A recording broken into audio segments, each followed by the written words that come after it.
He said so this. Forget about whether or not you like Obamacare. The notion of politicians and public servants being elected to do what's right and not what feels good politically. The reason the House Republicans passed this so quickly, it was really for politics, and the Senate, who has different politics, I think is going to slow it down and try to get it right or better. So forget what you think about President Obama. He last night didn't mention President Trump. He has been very quiet since he left office. He alluded to President Trump. He did not mention him directly, and I think he is... What a hero. I think, well, no, come on, Kennedy, for a second. Let me get this point out. He is trying to give President Trump some room to govern, where he doesn't have to, and he clearly has strong opinions. But I do think he's giving him a little bit of room, but he also is a public servant and has every right to stand up and say, this is what I believe. He is not giving him room. He needs to allow the country to heal from one administration to the next. He needs to go into a shed in the woods and learn how to oil paint like George W. Bush. Was it giving the current president room when, in January, on the heels of leaving the White House, President Obama said about the signature legislation that he's fighting for now, with what he's calling his second act, if not a second career, is what he said last night.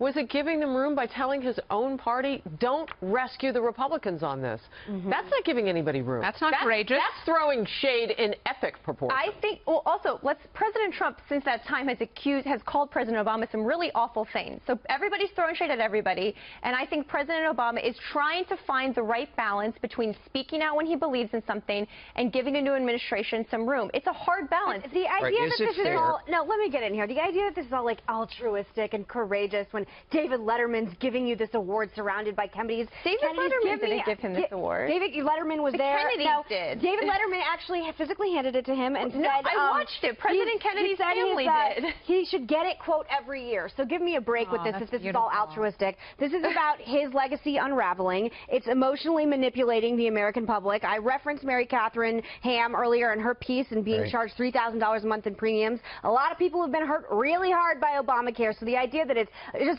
we're all just so courageous, and if you repeal it, you're a big, bad Republican who doesn't care about the bottom line. That is emotional manipulation, and I know politics when I see it. I think he believes it's the best policy, though. I really do. This thought you think he believes it? Then why did he try to change it by executive order north of 30 times? That Obamacare, and he repeatedly said, we need to tweak it.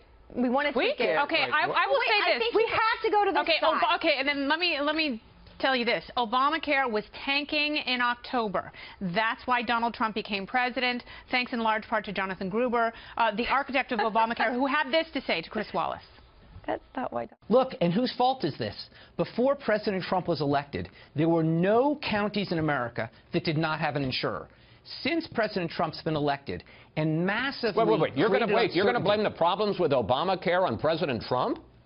We had a situation under Obamacare where there was a one-time premium increase last year that made up for the fact that insurers massively underpriced in the first 2 years. Then you have a president who comes in, undercuts open enrollment, doesn't honor the obligations this law makes to insurers. All right. I want to know from you, Judge, was it courageous on the part of the Obama administration when that man, Jonathan Gruber, credited the, quote, stupidity of the American people for the passing of Obamacare? No, I don't think that's an act of courage at all. But I don't understand what President Obama said last night. It must have been aimed at the Democratic base, because no Republicans are going to accept be courageous and support Obamacare. I think he was just trying to gin up Nancy Pelosi and company, was he not? Or Chuck Schumer and company. I agree that I don't think he was trying to change Republican votes on this. He was reminding people that sometimes when you're elected, of any party, you have to take votes that are politically tough because you know they're right. Barack Obama, in his heart, believes that the concept of Obamacare, while not perfect, is the better policy than this new bill. But he really wants single payer. That's what he wants. Yeah. You know what the irony is? You know what the irony is? You know. In the present course, Obamacare has not fallen apart yet. Exactly. It's still intact. That's the irony. It is still so we'll intact. have to see what the Senate does about apart. that. But last night was about legacy. Listen, the proof's in the pudding. If this were such a success, Hillary would be president right now, and she's not. Trump is. I don't believe that. She hitched her wagon to that star. It's emotional. It is failing. And if Obamacare fails and there's no legislative Band-Aid, then we will either have a free market system, the United States is based on freedom, or a single-payer system, which is North Korea. We'll see what voters choose.